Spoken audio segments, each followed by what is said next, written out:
time. So we're going to be getting some pretty good refunds, a lot of people. If congressional Democrats had their way, Americans would right now be facing the largest tax hike ever. You know, their proposal was to raise taxes very substantially. And our proposal, which is in the great big beautiful New Deal, it's a New Deal in its own way. It's a Republican version of the New Deal. Right behind you is a nice picture of FDR. This is a much better deal than the FDR deal. But we have the great big beautiful bill, and it's given tremendous tax cuts and a lot of other things. People are now finding out how good it is, and it's just kicked in as of January 1st, by the way. So we're really starting to see it. Even though it's a month, we're really starting to see it. The U.S. economy would be cratering if they had won this election. Our country would be in very bad shape. Would be maybe not much of a country anymore. I don't think it would be a country anymore. They were doing everything wrong, but they were going to give you the largest tax hike in history, and we're giving you the largest tax cut in history in the great big beautiful bill. In addition, I think it's very good. I think it's very important. You have no tax on overtime, no tax on tips, and no tax on Social Security, but you also have, you're getting this is the first time this ever happened. If you buy a car, you go out and borrow money, you get an interest deduction. You take the interest rate, the interest that you're paying on the loan, you're able to deduct it for income tax purposes. So that's a first ever, and I think it's going to be great for everybody, including the car companies. I was in Detroit 3 weeks ago. I went to the Ford factory, spoke to the General Motors people. It's all the same. They're doing better than they've ever done. The factory I went to was like a World War I, earlier than World War I factory, opened up. One of the oldest buildings, but one of the biggest. And Ford was getting ready to close it a couple of years ago, and then they saw that I was doing well, and it looked like I would have a good chance of winning. And they kept it going, barely going.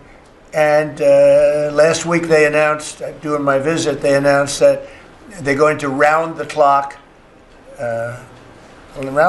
production. They never thought it was. I said, did you ever think? I spoke with Bill Ford and the president of Ford. They were both there, and they said, we can't even believe it. We were going to close this building 2 years ago, and now it's going round the clock.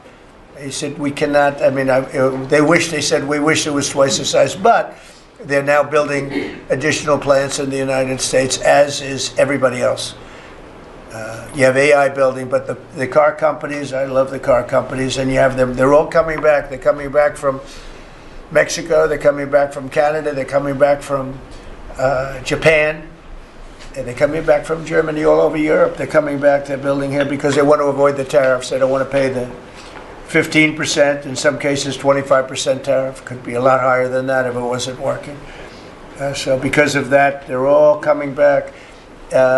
One statistic yesterday that Scott told me is that for the first time ever, tell them about the steel in Japan, that we are now making more steel. Go ahead, please.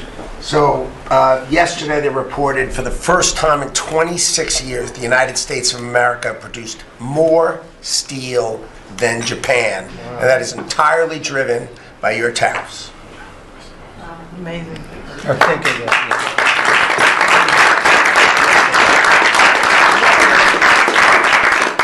He obviously said that much better than I did, because I got no applause, and I'm giving you home run after home run. He says one thing and everybody else. I should have saved that one for myself. No, but think of it. First time, they read almost 30 years, but I guess it's 26, 27 years, that we are now producing more steel than Japan. Japan being a big steel producer. Japan and other countries really took our steel production away from us. Now, if you think of this, 3-4 years ago, the steel companies were all closing up. We worked a fantastic deal with U.S. Steel. We saved U.S. Steel. And now it's all coming about. But and that's just the beginning. There are a lot of steel plants right now being built.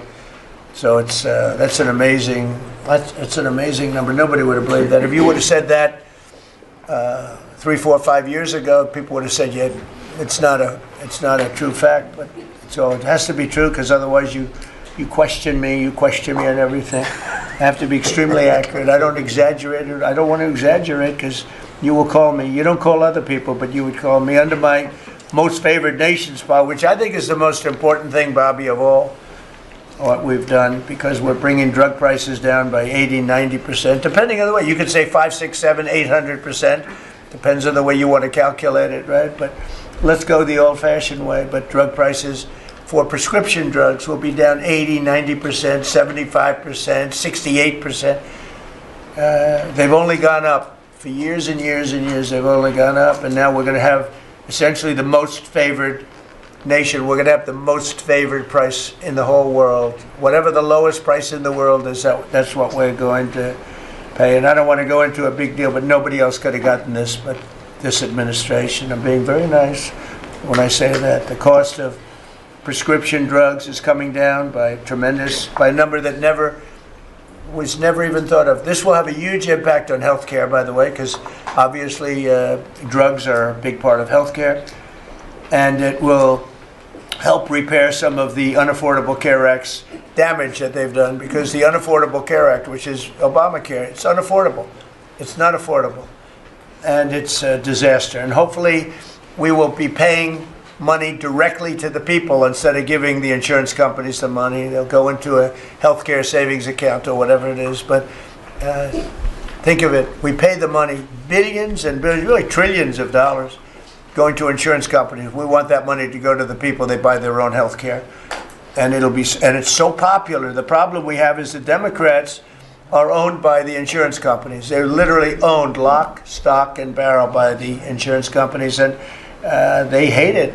But the people love it, including all Democrats. So I think we'll perhaps be successful with it. But it was an idea I had. I read the papers, and I'm reading one of the stories about the insurance companies, how much money they're making, where they received billions and billions of dollars for this stuff from the United States of America, and their stock has gone up by 1,400%. Think of it, 1,400. One went up 1,700%. Numbers went up. If you go up 1,000%, you're doing bad in that business, right? And it's all because of the money. Not all, but mostly because of the money the United States pays to the insurance companies. They say, this is big stuff. And I asked somebody, why don't we just pay the people directly? And they said, that's a good idea. It's funny, it's a very complicated business, but actually it's not so complicated. And I went to Bobby and I went to Dr. Oz. I said, can I talk to you guys about this? Is this the kind of money the insurance companies get? Yes. Why don't we pay the people directly? And the primary answer was that the Democrats will never go along with it. But the people go along with it, because I put it out, it went viral. It went viral. Susie, I went all over the place. It became the biggest story. I just said it. And so I think we have a great situation if we can do it. But if you think most favored nation policy for drugs will bring your drug prices down at levels. So now if they're selling a pill for $10 in London and $130 in New York, the London price will go up to $20 and we'll go down to $20. So we'll go from 130 down to 20. And by the way, tariffs did it again, because the drug company said, we'll do it begrudgingly, but they were okay. But we'll do it, but no nation's going to approve it, because even if you raise the price by, like on a pill, $10 to $20, you're doubling the price of their prescription drugs. I said, no, they'll do it. And when I got them on the phone, I said, if you don't do it, we're going to charge you very substantial tariffs, more money than that's going to cost you. And they said, we'll do it. And before, I don't know that any other president even tried to do it. We can't find it. But if they did try, they wouldn't have gotten through the companies. They wouldn't have gotten through the company, and then they wouldn't have gotten through the country. I spoke with Macron. He was the first one. He was not at that time wearing sunglasses. And he said, no, Donald, I will not do this. I will not. I won't even consider. You're asking me to double the price? I said, you have no choice. You have to do it, because you guys have been ripping us off. In other words, the whole world, we've been subsidizing the whole world on drug costs. That's why they were $10 and we'd be at 130. As an example, there were many examples. I could give you examples even worse. He said, no, I will not do that. And I said, yes, you will. 100% you'll do it. He said, no, I won't do that, Donald. You're asking me to double the cost of our prescription. We will not do that. I said, look, you've been ripping us off now for decades. We're not going to do it anymore. You can do it under Biden and Obama and other people. You're not going to do it under us. We won't do it. I said, well, if you don't do it, I'm going to charge you a 25% tariff on all of your wine, champagne, and everything else you sell into the United States. He said, like I said, I will do it. And that was the end of the conversation, right? That was the end of the conversation. So now we have favored nations that everybody said would be impossible to get. And I then had the same conversation with 15 other countries. Every one of them agreed after a short conference. They all said no. And then within a matter of seconds, they said, we would be very happy to do that. Thank you for asking in such a nice way.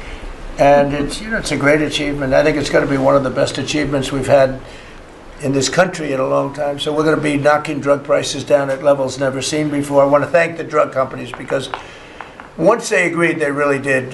They felt it was very unfair. One of them told me it's actually a relief to agree because this has been just a rough thing for me, to justify it. Because they couldn't justify it. I said, how come in London I can buy something for $10 and in New York I have to pay $130? And they go, well, it's research and development. I said, yeah, but you have research and development from them. Made in the same factory, made in everything. This is where my friend, who's very successful, I told you, a seriously overweight person, he takes the fat pill or the fat shot. And he was in London and he said, costs $87 there, costs $1,300 in New York. What's going on? He called me up. And, I knew that, but he put it in a very blunt way. I've known him a long time. He's a crude individual, but smart as hell, made a lot of money. But he just thought it was sort of ridiculous. He happened to be in London, and he got the shot, Ozempic, I think, or one of them. And I told him it wasn't working. For him, it didn't work. And he brought up a good point. It didn't work. I told him, he knows who I'm talking about. He's going crazy. He begs me not to mention. He's not talking about me, ladies. No, it's not our great vice president. No, but he begs me not to mention his name because he's become very famous without mentioning his name. And he is actually a very well-known business person. But he did make a point. But I knew the point very well. We were always paying far more than any other nation. We were subsidizing the world. Right now, there's no more of that. So we're going to be bringing the drug prices down at numbers never seen before. It's going to have a huge impact, positive impact on healthcare. So with that, we are going to ask a couple of people to say a few words. And we're not going to go through the whole table because the last time we had a press conference, it lasted for 3 hours. And some people said he closed his eyes. Look, it got pretty boring. In all fairness, I love these people. But there's a lot of people. It was a little bit on the boring side. But I didn't sleep. I just closed them because I wanted to get the hell out of here. Some of them, I didn't sleep, by the way. I don't sleep much, let me tell you. But it's funny. Some of them got me in a blink. When you go like, and they took me as at the closed segment of my cycle. And they said he's sleeping. And besides that, Marco, between these two guys, if I was sleeping, they'd be waking me up very fast. They'd be knocking me. Come on, you got to wake up, boss. But no, we've had great meetings. Look, we're the most transparent presidency by far, and I love going around the room. But we're going to pick a few people. I think I would like to ask Steve if he could just give us a brief description of how well we're doing in the Middle East, because we have peace in the Middle East now. There's a couple of little minor flames that we put out very easily. And very importantly, we got our last hostage back, which is incredible. Unfortunately, this was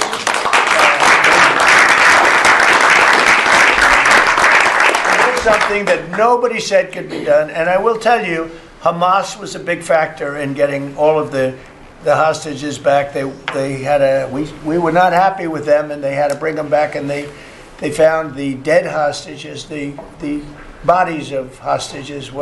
And those parents wanted their sons back, I think in all cases sons. But they wanted their sons and their family. They wanted their sons back as much as the people that had living hostages that we got them back to. So we got the 20, but remember, we got hundreds back previous to that. But I always said getting those last 20 back is going to be very tough, and we got them back, and we got all of the bodies back also, which to those parents was just as important as getting back the son that was living. Steve, could you give us a little description, please? Well, your policy of peace through strength, that's what delivered them home. Without that pressure, it never happens. We are in the second phase now. We've stood up for the first time, Mr. President, on your behalf, a technocratic, all Arab government. We've got the terrorists out of there, and they're going to demilitarize. They will, because they have no choice. So we expect that. Pardon me? And now we want to get Hamas no guns, right? Right, they're going to give it up. They're going to give up the AK-47s. There's a good chance they're going to get there. A lot of people said they'll never disarm. Looks like they're going to disarm. And they did help us with those bodies, getting them back. And that family is so grateful to you. They called, I spoke to them, Jared spoke to them. You know, it's an amazing story. He broke his shoulder, but he went out there because he didn't want his friends to fight alone. He would be alive today, but for that. He had no reason to go out with a broken shoulder, and he went out and fought them courageously. And died. And died. That's right. It's a great story, and the parents are great. They were the only ones who didn't, they came back pretty rapidly, actually, considering we had got some back initially with the initial group. After that, we had to get a lot. That's a tough job. That's a nasty job, too. Who would want that one? That's a nasty job. And between Israel and Hamas working together, if you can believe it, they got them back. And we got the last one back yesterday, and the parents are so happy. It's amazing, actually, how... We sent a message that's on your behalf, as you suggested, and they were so grateful. I guess grateful to me is a much better word, because it's hard to be happy, but they were, actually. I mean, they couldn't believe that they had their baby boy. The mother said, my baby boy back. It's a very terrible thing. Steve, Russia, Ukraine, we're making a lot of progress. Could you explain that? The Ukrainians actually said that we've made more progress since Geneva than they've seen in the last 4 years of that conflict. So we had 5 Russian generals last Sunday in Abu Dhabi with Jared and Dan Driscoll, and we think we made a lot of progress. The talks will continue in about a week, but lots of good things happening between the counterparties discussing the land deal. They're talking together. We have a security protocol agreement that's largely finished, a prosperity agreement that's largely finished, and I think the people of Ukraine are now hopeful and expectant that we're going to deliver a peace deal sometime soon. And because of the cold, extreme cold, they have the same that we do. I personally asked President Putin not to fire on Kiev and the cities and towns for a week during this. It's extraordinary. It's not cold. It's extraordinary cold, record-setting cold. Over there too, they're having the same. It's a big pile of bad weather, the worst. But it was really. They said they've never experienced cold like that. And I personally asked President Putin not to fire into Kiev and the various towns for a week. And he agreed to do that, and I have to tell you, it was very nice. A lot of people said, don't waste the coal, you're not going to get that, and he did it, and we're very happy that they did it. That's correct. Because on top of everything else, that's not what they need, is missiles coming into their towns and cities. So I just thought I should say it. I thought it was a very good thing, and Ukraine was, almost they didn't believe it, but they were very happy about it, because they are struggling badly. I think it shows, Mr. President, how you provide an overarching sort of presence in these negotiations. The Ukrainians never thought it could happen.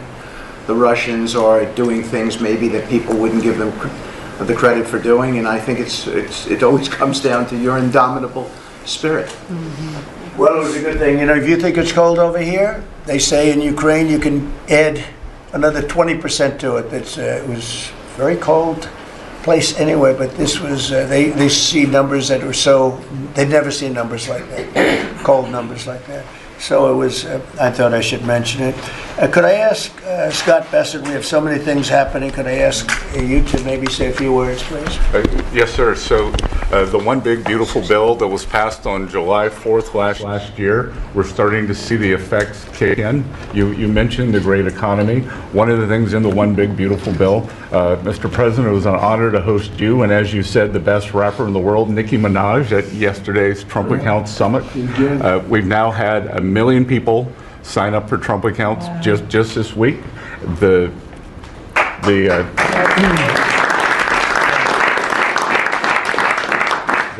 think there'll be 25 million families who are eligible. The segment that you and she did has 1 billion hits. 1 billion hits on the internet. So we're telling everyone, go fill out form 4547, trumpaccount.gov. So thanks to you, the Trump accounts, the next generation's America will benefit from today's record-breaking economy, record-breaking benefits. Sir, when we came in, the Biden administration had destroyed the American people with the 3 I's: immigration, inflation, and interest rates. Immigration, check, you close the border. The inflation, as we've heard, back down to target. Prices are coming down. And interest rates, we hope there's more on the way. We've got gains in wages, low prices, and I think 2026 is going to be the year for the Trump boom. It's a supply side boom. I enjoyed the trip out to Iowa. In the diner, the staff there was thanking you for the no tax on tips, and they're expecting big refunds. From that, we saw the CEO of John Deere, who said, thanks to your tariffs, new plants in Indiana, Carolina, Two massive plants being built by John Deere, and he's the chairman and CEO, wonderful guy, and I said he was at the event we had in Iowa, which is appropriate, John Deere, Iowa. But I said to him, so what are you doing? He said, we just announced 2 massive plants. In fact, they're going to have 1 plant for excavators. And he said, there hasn't been an excavator built in this country in 50 years or something. He said, they're taking it out of Japan and they're moving it into the United States. 2 very big plants. And I said, so why are you doing it? He said, because of you and because of tariffs. I said, if we didn't have tariffs, would you be doing it? He said, absolutely not. So it's very important, and I hope we're going to be successful with the Supreme Court case, because we're waiting, and we're taking in hundreds of billions of dollars, and we don't want to give it back, number one. And number two, and you know, the people that are fighting us on that case, by the way, are China-centric. These are people that are for China, but they're also outside of the United States. These are countries that have ripped us off for years and years, charging us tariffs. And now we're doing an amazing job, and we're getting it back. We're getting it all back and then some. And they're the ones that are leading that lawsuit that we have in front of the United States Supreme Court. So it's a very important lawsuit for our country, and hopefully it's going to work out.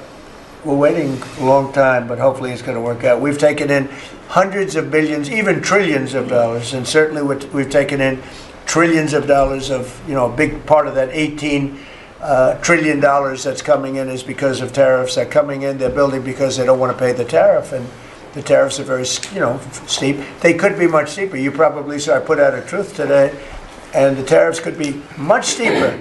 We've been actually very nice about it. But even being nice about it, we've taken in hundreds of billions of dollars, and honestly, they've given us tremendous national security. The power that we have because of that, they have given us tremendous strength and national security. Go ahead, Scott. Yes, sir. And the IEPA power you used on the tariffs, as you said, we're bringing in tens of trillions of investments. The tens of trillions of investments turns into factories construction, which turns into factory jobs, which turns into consumer spending. You've right-sized the government, so government employment is down, private sector is up. Growth was a stunning 4.7, 4.8% in the past 2 quarters, biggest back-to-back gains in a decade. And we are doing that with government finances improving. So that will bring down the borrowing costs, the calendar year budget for 2024, 7% deficit to GDP, highest when we weren't at war. not in a recession, all the way down to 5.4% and getting better. Biggest decline since 2014. Generational gains in productivity, soaring productivity. We're going to lift workers' pay, record high prices, record high profits, and stock prices are soaring. You got a manufacturing renaissance, and all the key inflation metrics are trending lower. Over the past 3 months, the consumer price index is just 2.1, and core prices are even lower at 1.6, and I think that that could trend below 1, given energy, as you talked about, the pharmaceutical discounts, and rents. So we're expecting a great year in 2026, Mr. President. And we're going to be announcing next week, I think sometime, Scott and Howard and everybody, we're going to be announcing the head of the Fed, who that will be. And it'll be a person that will, I think, do a good job. We're paying far too much interest in the Fed. The Fed rate's too high, unacceptably high. We should have the lowest, and I think you read my statement today. I put out a statement before the meeting, but we should have the lowest interest rate anywhere in the world, because a lot of these countries are successful only because of us, because we allow them to have surpluses. And without surpluses, some of the countries that you most respect financially, that you say, oh, this one, that one, this one, that one, they're successful because we allow them to have surpluses. And we could easily stop that with the powers that we have, but we don't. We took some of it, but we took really just a small portion of it compared to what we could take if we wanted to. We should have the lowest interest rate anywhere in the world. They should be 2 points and even 3 points lower. And if it was, each point is the equivalent of, I would say, $500 billion. So if you got 2 points low, you have $1 trillion in saving, and it's almost, if you call it just a paper expense. You can do it with a pencil. It's not cutting. It's not saying we have to get rid of jobs, or it's just like literally so easy to do. But we have a guy that doesn't want to do it because he's, I think he's politically biased. I really do. I believe he's politically biased because most smart people say it's not even a question. But despite that, we were able to bust through. It's like busting through a wall. We're able to bust through a wall, and we have the kind of numbers that Scott and Howard with the steel and other things talk about. What would you say, Howard, in terms of how we're doing, generally speaking? Great businessman, very successful guy. He's doing a really good job. What would you say? Well, no one, before you walked in the door, no one thought our economy could grow 2%. Fourth quarter, with the shutdown, 5.5%, and that means the first quarter you could see the United States of America with its $30 trillion economy grow in the 6% range, and no one thought that was possible. That's how you get jobs, that's how you get money down, that's how you fix the deficit. You are fixing everything with your policies. You have changed America and created the golden age. Thank you. And with the help of the Fed, because we really, we want help, not hindrance. Why would the Fed hinder? But with the help of the Fed, with the right choice, if we make the right choice, a lot of times you make a choice, you think it's good, and it turns out to be not good. But with the help of the Fed, we could hit numbers that have never been hit before. We could hit 8, 9, 10. There's no reason why not. And, I talk about, if you go back 20 years, 25 years, I'm old enough to remember, when we had good news, when you announced good news, the stock market went up. You announced anything good, the stock market went up. You announced bad, the stock market went up. And that's the way it should be.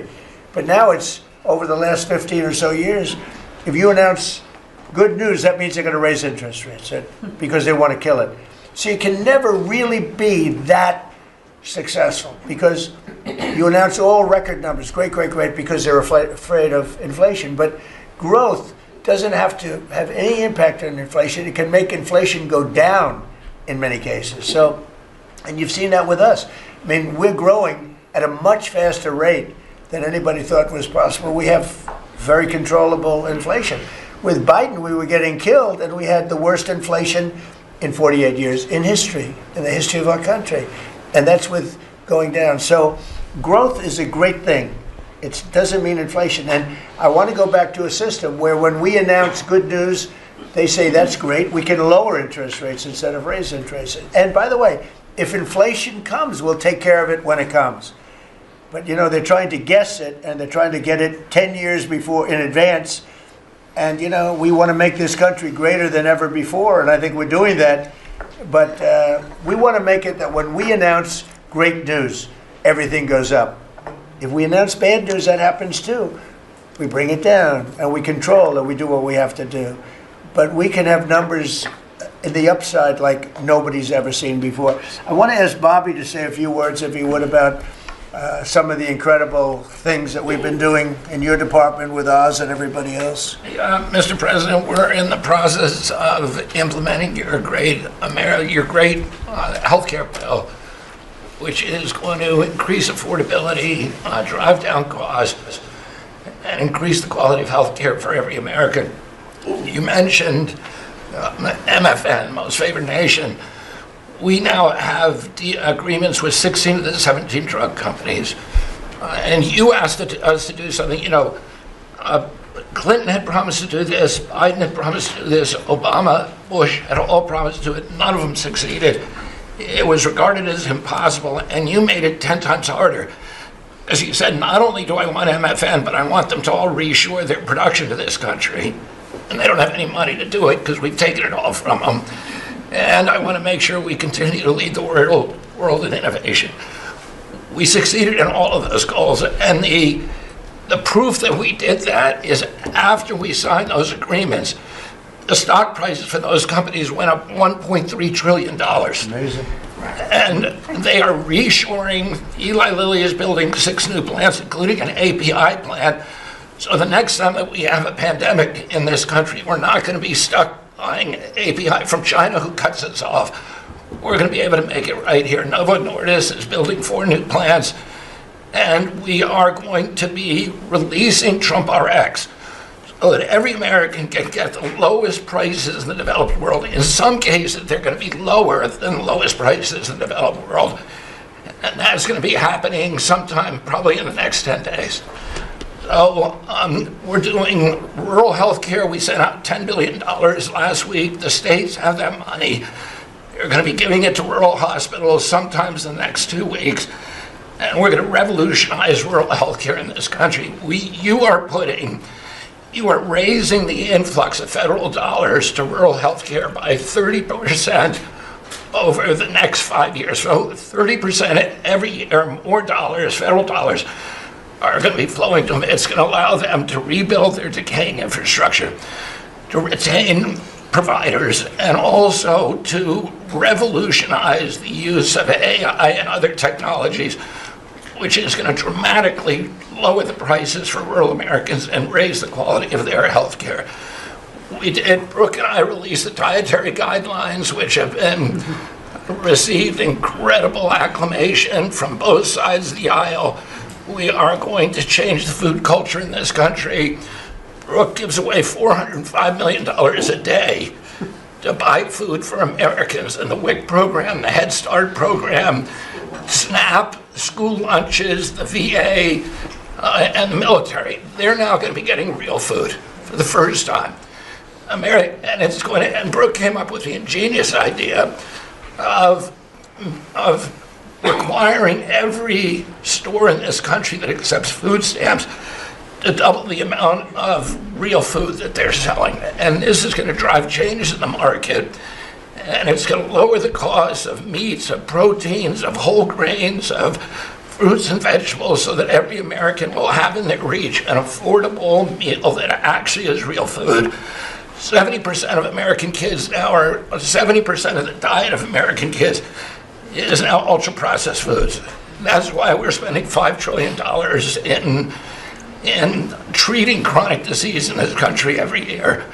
We are attacking fraud. We have Oz finding hundreds of billions of dollars of Medicaid, Medicare fraud in states like Minnesota and California, and we are clawing back that money. We also accomplished something that every American has promised, which is prior authorization. Now we have 80% of the insurance industry that has agreed to eliminate prior authorization in almost all of their procedures. So that this is going to dramatically change the experience of every American with the healthcare system. When you go to your doctor at your point of care, before you leave that office, you will know whether the insurance company is going to pay for the procedure or not. And that is going to, as I said, change the experience. We're also doing price transparency, which you passed during your first term. It never got implemented because the Biden administration never enforced it. We brought more enforcement actions against hospitals than in this 1 year, and the Biden administration brought in 4 years, and we're doing a crackdown so that every American, when you go to a restaurant, you look at the prices before you buy the meal. You ought to be able to do that when you go to a hospital, and by the time that we leave office, every American is going to have that guarantee. We're doing a lot of other stuff, but we were told to keep it short. So. And the autism, that's moving along, really, is that? We've commissioned now dozens of studies, maybe over 100, and we are going to get those done for you. Good. That's so important. Also, Eli Lilly, Merck, Pfizer, every drug company, they're spending trillions of dollars right now, as we speak, building plants in the United States because they want to be able to save a lot of money on tariffs. It'll be hundreds of percent, 100%, 200%, 300% in 2 or 3 years from now. So I said, you better have your plant built because in 2 years from now, before I leave office, it'll be a sad day, very sad day for me. But before I leave, every one of these plants better be built because you're going to be paying 300% tariffs. And they're all building their little hearts out. I spoke with the head of Eli Lilly, who's a fantastic guy, a star, actually. He's a star, very smart. And he told me he's building 6 plants in the United States, big ones, in locations that I know very well, but all over the country. Merck is building, and Pfizer's building, and every one of them's building, and foreign companies are building. So it's an amazing thing that's happening, and you're doing a fantastic job. I read an article today where they think Bobby is going to be really great for the Republican Party in the midterms. So I have to be very careful that Bobby likes us. But we're letting you do your job, right? Thank you, Mr. President. Thank you. You're doing a great job. You and Oz and the whole group, they're doing a... I'll add this, and Marty McCary has done an incredible job at FDA. That's true. Last month, we approved more gene and cell therapies than any time in history.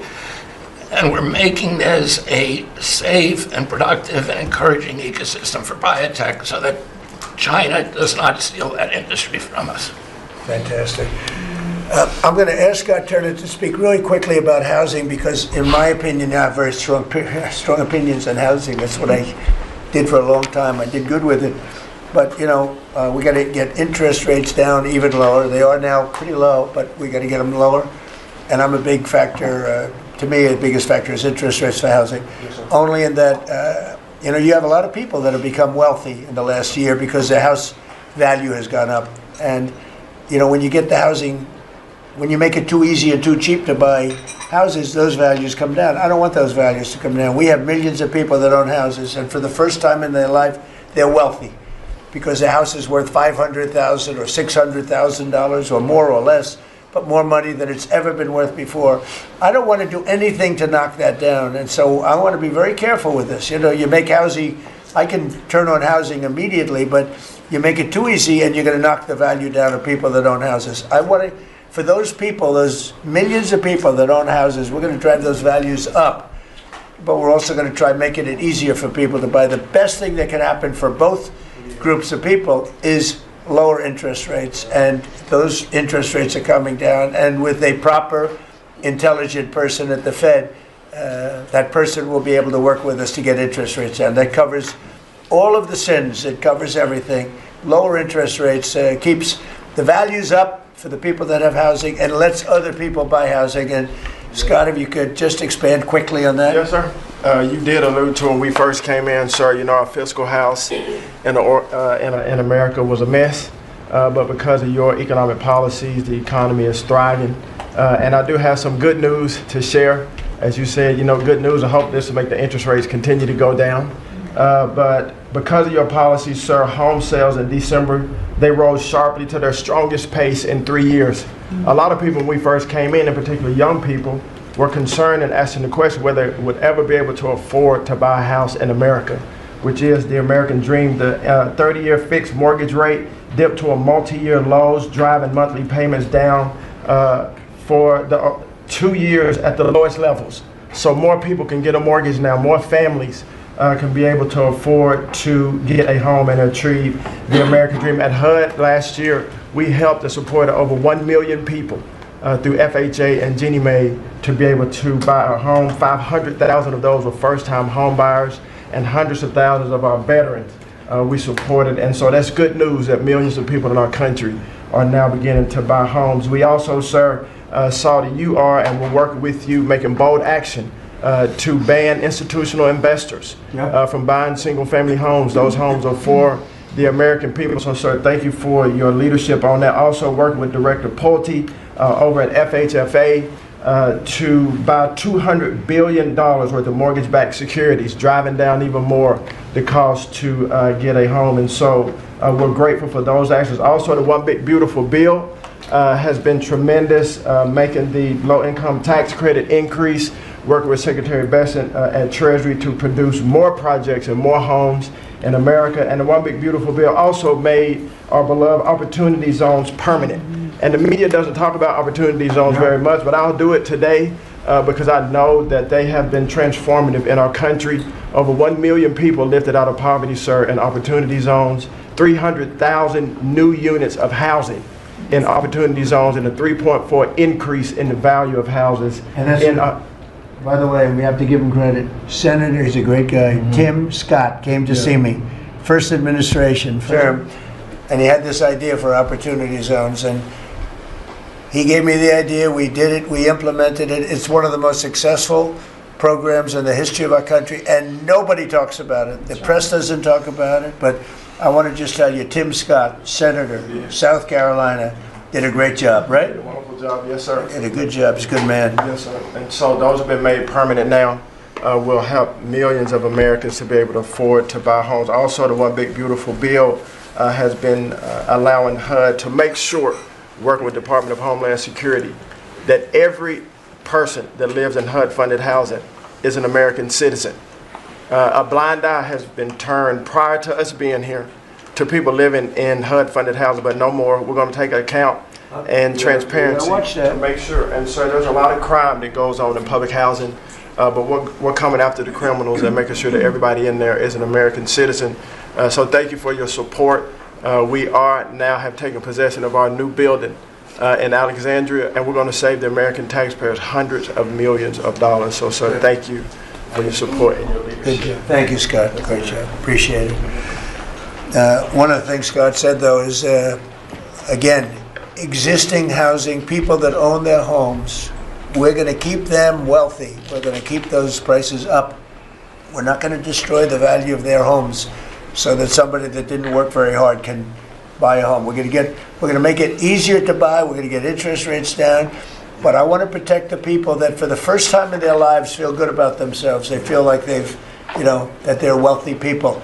And I want them to understand it. There's so much talk about, we're going to drive housing prices down. I don't want to drive housing prices down. I want to drive housing prices up for people that own their homes. And they can be assured that's what's going to happen. Chris, could you say a few words about energy, please?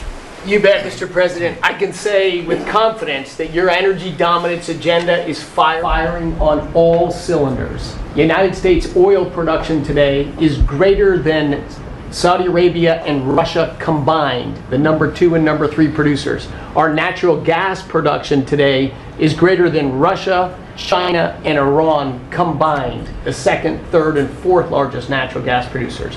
Huge production in the United States.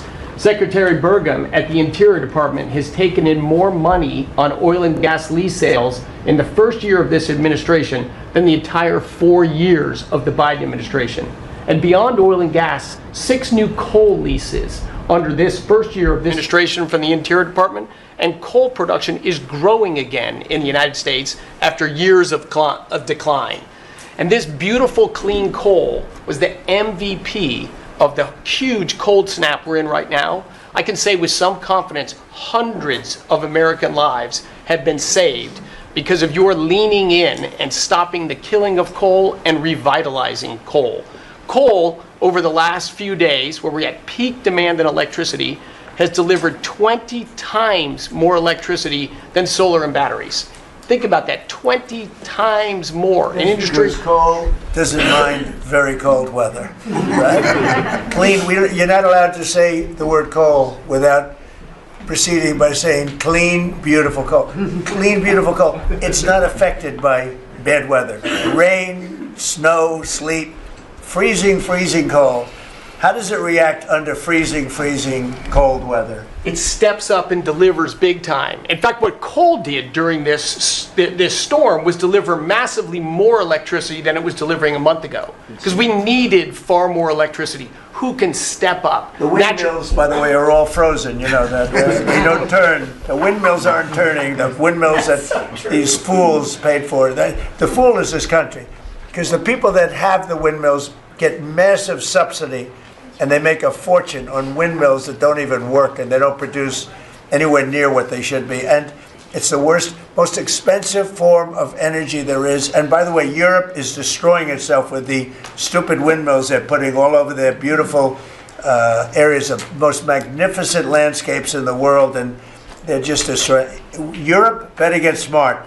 Between immigration and energy, they're destroying. It's not recognizable. They've got to smarten up before it's too late. Please go ahead. Yeah, in New England, with somewhat European energy policies, at peak demand time, very cold in New England, wind, solar, and batteries that you were just speaking of delivered less than 3% of the electricity needed at peak demand time, and that's when it matters.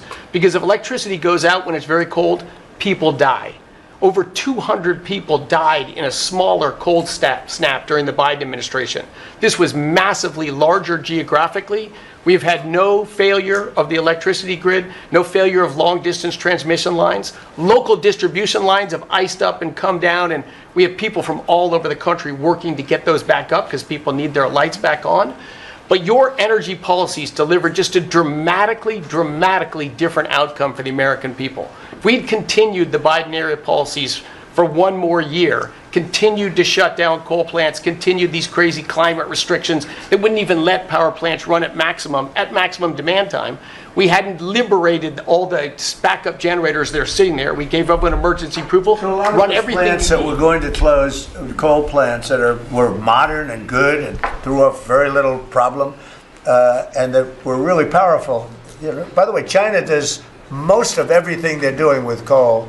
Not that we want to copy anybody, but you know, they make the windmills, but they don't have a lot of wind farms. Somebody ought to look at that. How many wind farms do they have? Very, very few. They make them, they sell them, they make a fortune, but they don't use them. So the coal, I mean, I understand they're using it also as a great backup.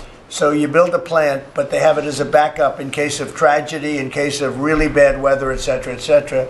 They actually store coal on the site of other plants so that if they need emergency energy, the coal is always going to be there, whereas other things aren't. Is that correct? Exactly. Coal just stepped up here to 25% of our electricity during this high demand time. Natural gas, coal, and nuclear. They are what run the American electricity grid. The others are ornaments and often expensive And you ornaments. stopped plants from being demolished, right?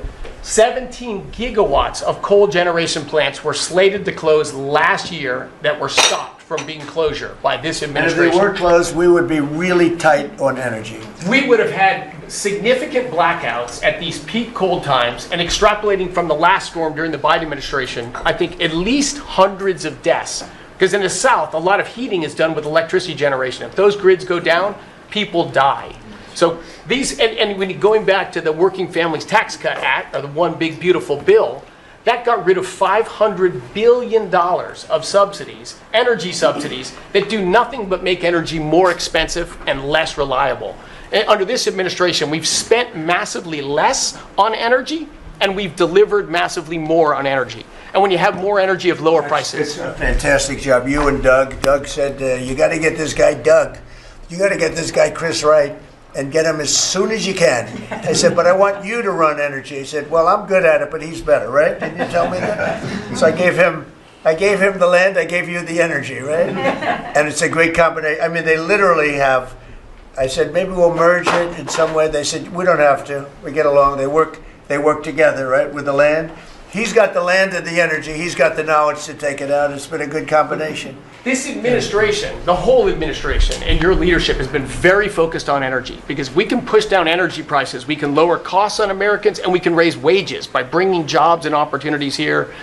It is a transformation of American energy. Thanks for your leadership. He's one of the most respected people in the energy world. And Doug told me about Chris Wright. They said, if you could get him, what he gave up to do this job, you're making a little less money, but that's all right. You don't care. What you're doing is fantastic. But he said he's the best in the world. Other people have told me that. The heads of the biggest companies have told me that.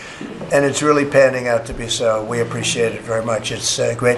One of the things we're doing with energy, I think that's so important. We have an old grid, been around a long time, and not really, can't be much expanded. It can be fixed up a little bit, but can't be much expanded. And we have some plants that are so big that the grid would never be able to hold it. We're allowing them to build a electric producing plant, mostly electric, but they can use nuclear to do it, they can use oil and gas, they can use coal, they can use whatever they want. I think many are choosing oil and gas because it's there, it's tried, it's true, it's plentiful, it's inexpensive. Some are going nuclear, some are going both. Many are going all three. But the plants, you read, well, how do we ever fire those plants? Because to do this, we need 2 times the electricity we produce in 1 year for the entire country, which is almost hard to believe. These buildings are so big. They're going up now. So I did something that nobody thought was possible also. When they build their building, they build their own electric generating plants. And we are seeing some of the most incredible designs you've ever seen. So we don't need the grid. I read an article in the Wall Street Journal saying, oh, we're falling behind China. We're not actually. We're leading everybody because I'm letting them build. The government would never be able to do that.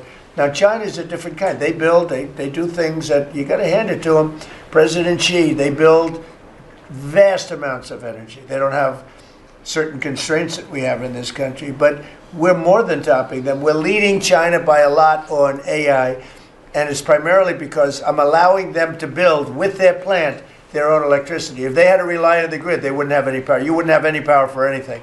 And they're building the electricity. And one of the reasons I'm able to do that is we have a very capable man in the room named Lee Zeldin.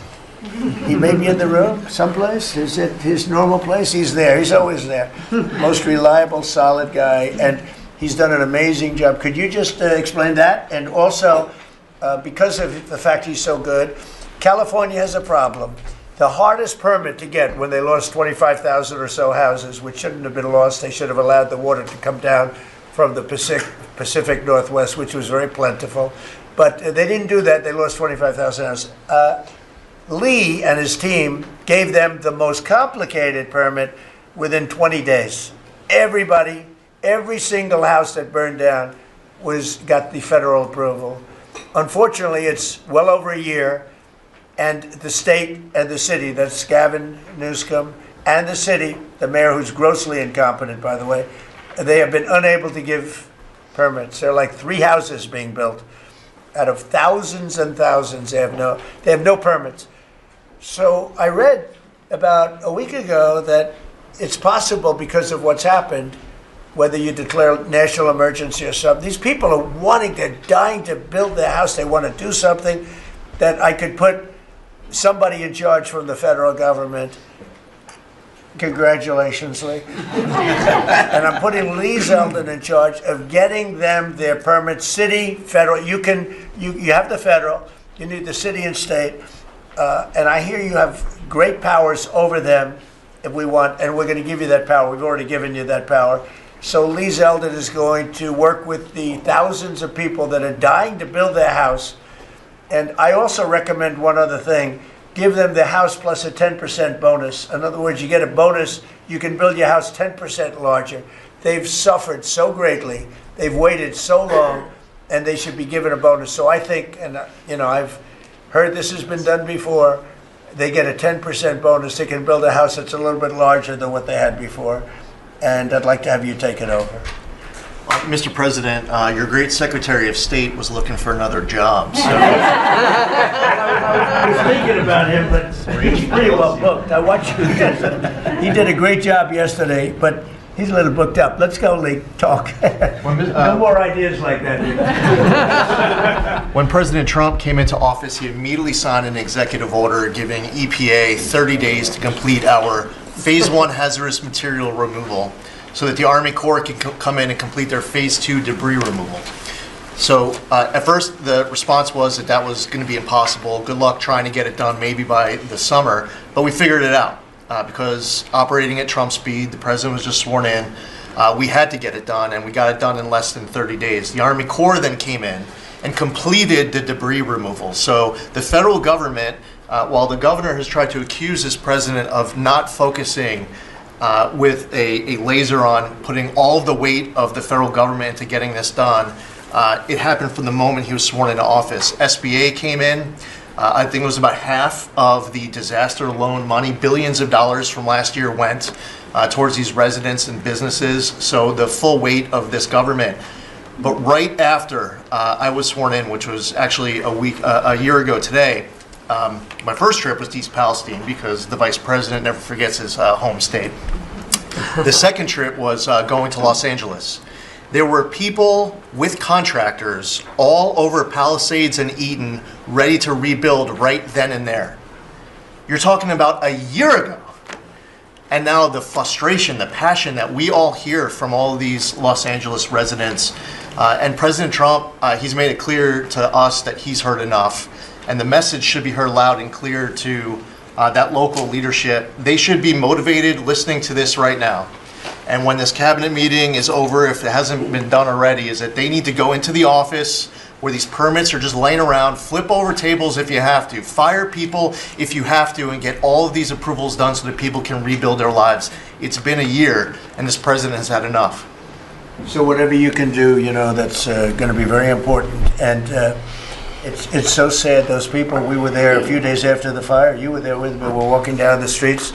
The people are devastated. The love that they had for that property was everybody was going to rebuild, and they thought they could do it immediately. They should have. We gave it to them so quickly, but they can't get their permits. They still can't build, and they're losing spirit too. I mean, a lot of people are losing spirit. And the other thing I'd like to talk to you about and other people about that happen to be sitting around the table. They want to build a low-income housing project right in the middle of everything in Palisades. And I'm not going to allow it to happen, okay? I mean, maybe it's politically correct, maybe it's not. I'm not going to let these people destroy the value of their houses. I built a lot of low-income housing. I made a lot of money building low-income housing. I know more about it than anybody. We're not going to allow this guy to build a low-income housing project on top of everything else in the middle of that mess that was created by the fact that they didn't allow water to come down from the Pacific Northwest, okay? And I'd like you to have that stopped and stopped immediately. No financing. That might be you, Scott, because they'll come to you for financing. It's never going to be approved. You would never, but Scott thought it was a horrible thing. So there's going to be no financing for low-income housing. Let the people build their houses, and as fast as you can, help them. Help the mayor and help the governor get their permitting done, okay? Yes, sir. Okay, thank you very much. Kelly, I think you were just alluded to, are you helping some of the people out there with loans? Yes, Mr. President. Thanks to your leadership, you also helped put the fires out. Your executive order got water to the scene in your earliest days of your presidency. So you've been there from day one. We've been out there twice now. There had been no changes until your executive order this week that is allowing that permitting to happen quickly. We have 16,000 structures burned. We have put loans out on 12,000 of them for $3.2 billion. More than half of all the disaster money delivered in America went to that area. Now, because of the abject leadership, the failures of Gavin Newsom, they have not been able to rebuild. Because of your leadership, they're going to be able to rebuild.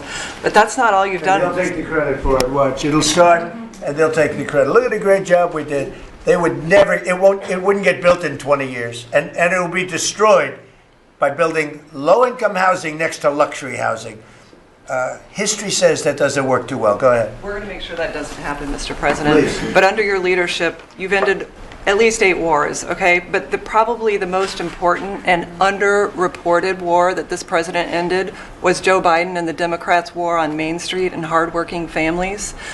We've seen it as I've gone across the country this month, 10 different states, and we saw it when we were together in Iowa. Hardworking families, farmers, small businesses expressing gratitude, lined up to thank you. I was out with our great vice president last week in Toledo, Ohio. They are thanking this administration for getting Main Street back. The Trump tax cuts, the tariffs, deregulation, it's all rocket fuel for hardworking families and Main Streets. And I see it whether it's talking about small business expensing, 100% accelerated for Made in America factories, the 20% pass-through, but it's also working families where they have expanded child tax credits, increased standard deductions, permanent low-income tax rates, health savings accounts, Trump accounts. This president is delivering for Main Street. It's the most underreported story in this country. And I see it in Main Street businesses.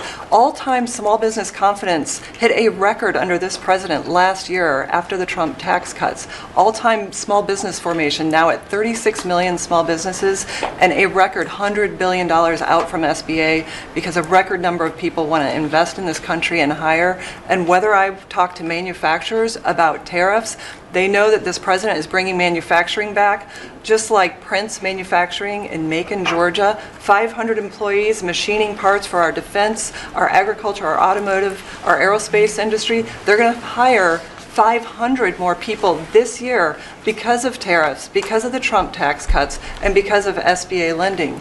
And I see this state after state as I've gone across the country, talked to hundreds of business owners, walked dozens of factory floors. This is not being covered, but it's going on in America. The number one problem is they need skilled workers. And this is something I'm working on with Secretary Chavez-Jurimer. I'm working across the administration to ensure that we empower our small businesses. 98% of our manufacturers meet the small business definition. So Ford has 5,000 small manufacturing suppliers. The $18 trillion you brought in is creating an economic boom like none we've ever seen before. We are going to have 7% GDP growth. GDP now is probably underestimating where it is in 4Q, but with interest rates going down, with regulation going down, these are all taxes on small businesses, and those are going away. And thanks to President Trump, your leadership, we are seeing Main Street boom. Hardworking families have $1,000 already in their pockets, and when they get their $1,000 refund tax, I hope they all remember that every Democrat voted against them getting their tax refunds, because this is what our administration is doing, is powering your incredible economic agenda forward on Main Street. Thank you very much. Great job. I do want to say that on my left I have a man who's doing a fantastic job, and on my right also. But we're spending a tremendous amount of time and effort on building our military. We largely rebuilt the military during my first term, fortunately, and we're greatly enhancing it now. We're going to be doing something new. We're bringing back the battleship, and I thought, like you remember the battleships from the great Iowa, and Alabama, Missouri, those unbelievable scenes that you see, Victory at Sea. You'd see these incredible ships, and I thought they were powerful, but the battleships that we're building are going to be 100 times more powerful than those beautiful works of art. I mean, they were magnificent, all steel. We have the steel now, and we're going to be doing that as an enhancement. But our military is very strong. You may want to say something about the large fleet of ships that's heading over to the Middle East. Well, Mr. President, you had to, like so many other cabinet members have referenced, rebuild the perception of America. And at the Department of War, that meant reestablishing deterrence. What happened in Afghanistan, what happened in Ukraine, a war that never would have occurred, what happened on October 7th in Israel, never would have happened under President Trump. So as a result, we're having to rebuild how our enemies perceive us. And when President Trump said, we're not getting Iran, you won't have a nuclear bomb, he meant it. And we sent those B-2s halfway around the world, and they never noticed. When he said, we're not going to tolerate trafficking drugs anymore in our hemisphere, we treat them like the Al-Qaeda of the Western Hemisphere, he meant it, and we're executing that. When you said, Mr. President, we're securing the border, the military was proud to do their part alongside Homeland Security to do that. Same thing with Iran right now. ensuring that they have all the options to make a deal. They should not pursue nuclear capabilities. We will be prepared to deliver whatever this president expects of the War Department, just like we did this month. No other military in the world could have executed the most sophisticated, powerful raid, not just in American history, I would say in world history. What those men did going downtown, another country, the most secure place in the most secure base in the middle of the night without anybody knowing until those simultaneous bombs dropped 3 minutes before the helicopters dropped. No other country could coordinate that. No other president would have been willing to empower those warriors that way to be that effective. And that sends a message to every capital around the world that when President Trump speaks, he means business, and we are reestablishing deterrence at the War Department, Mr. President. Thank you. Great job you're doing. Just to finish up on that, the Somalian pirates over the years have stolen many ships.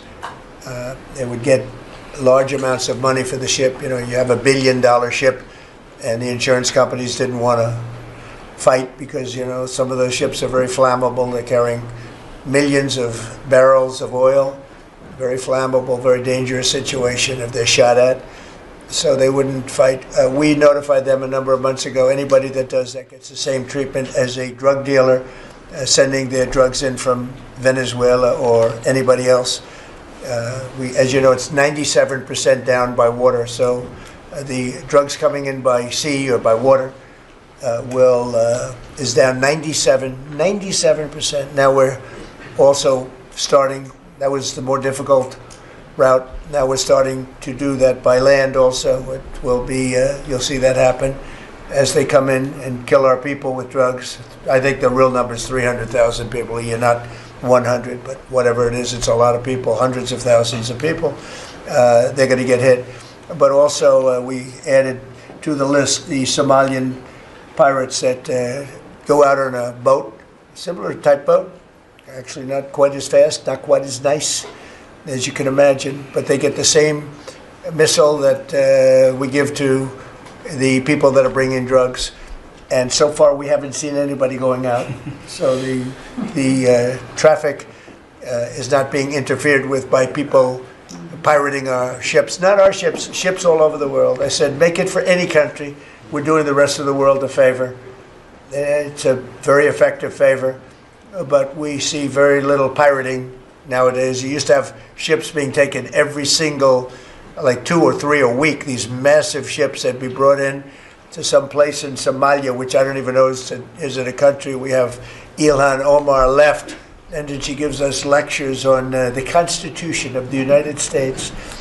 These people are, what they've done to rip off our country is terrible, but the pirating has essentially stopped. They know that if anybody even makes a move toward a ship, they get the ultimate treatment. They will go to wherever they want to go, but it's probably not going to be to heaven. I can't imagine, but they get hit very hard, just like a drug dealer, just like the boats, the ships that are coming in. Every boat that comes in with drugs on it that we take out, we just saved 25,000 American lives. Each boat is the equivalent of saving 25,000 American, mostly American, but American lives. So I just wanted to let you know that, and Pete's been totally authorized to do that. And they know it's going to happen, and it seems that all of that brisk business that they had has been stopped in its foot. So I just want to thank everybody for being here. My cabinet has been amazing. I like this much better than going around for 3 hours. We'll pick on other ones. Pam, you're doing great. We're all doing great. JD, if you'd like to say something, you can. Would you like to really quickly? He is, after all, the Vice President of the United States. It's okay, sir. I'm here for the free coffee. I just say it's an honor to serve with this group, and we're doing a lot of good for the American people. We're very proud of it. Yeah, we're very proud of the country. We're very proud of you. Thank you very much, everybody. Thank you.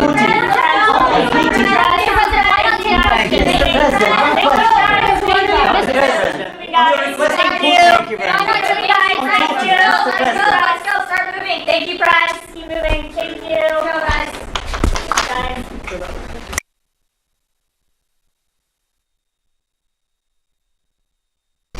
record-setting secure.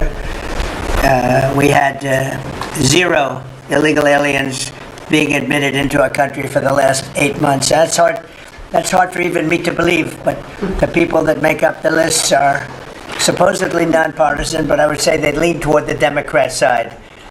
And if they say that, I'm all for it. As you know, we've had a situation take place with respect to Venezuela. I want to just thank General Kane and his staff. The job that they've done is incredible. Nobody's ever seen anything like it. And once it did take place, I want to thank the leadership of Venezuela. We're getting along really well with them. The relationships have been very strong, very good. And they have informed me that they feel there's very good security, very strong security. We're working with the various people involved, including Chris and Doug and everybody on the oil. We have the major oil companies going to Venezuela now, scouting it out and picking their locations, and they'll be bringing back tremendous wealth for Venezuela and for the United States, and the oil companies will do fine too. Venezuela will actually make for themselves more money than they've ever made before, and that's a good thing. And the people of Venezuela were literally in the streets waving American flags. They were so happy. And the people in our country, like in the Doral section of Miami, which is considered little Venezuela, they're thrilled. And I just spoke to the president of Venezuela, informed her that we're going to be opening up all commercial airspace over Venezuela. American citizens will be very shortly able to go to Venezuela, and they'll be safe there. They'll be safe. It's under very strong control.